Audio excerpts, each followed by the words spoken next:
સૌથી પહેલાં અમે આ ગણપતિ બાપ્પાના દર્શન કર્યા. આ ગણપતિ બાપ્પા ફ્લાવરમાંથી બનાવેલા છે, જે આર્ટિફિશિયલ ફ્લાવર આવે ને એમાંથી.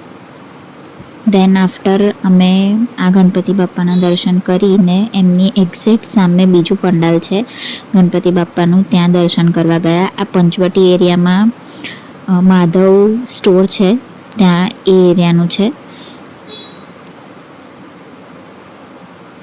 આમના પણ ગણપતિ ડેકોરેશન બહુ જ ફાઇન છે. સિમ્પલ, સોબર એન્ડ બહુ જ સરસ ડેકોરેશન હતું.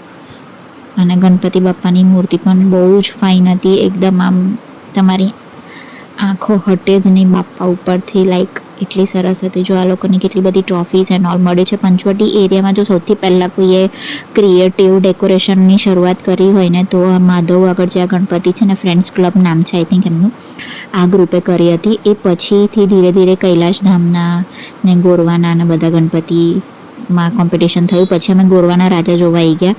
ત્યાં પણ સેમ એવી જ રીતે છે, સામસામે છે, 2 ગણપતિ પંડાલ છે. ફર્સ્ટ અમે ગોરવાના ચિંતામણીના દર્શન કરવા ગયા, અને જેમ જેમ અમે લોકો અંદર જતા હતા ને એમ મારા ફોનની બેટરી અને બેટરી ઓછી થઈ ગઈ, મેમરી ફૂલ થતી હતી, એટલે ધીરે ધીરે રસ્તામાં થોડું ડિલીટ કરવા જતી હતી.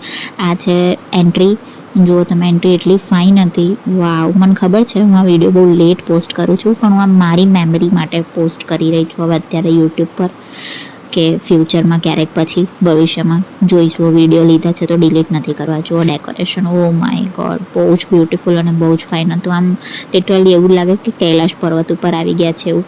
ખાલી ઠંડી નથી લાગતી એ વાત અલગ છે પણ લાગતું હતું એવું જ.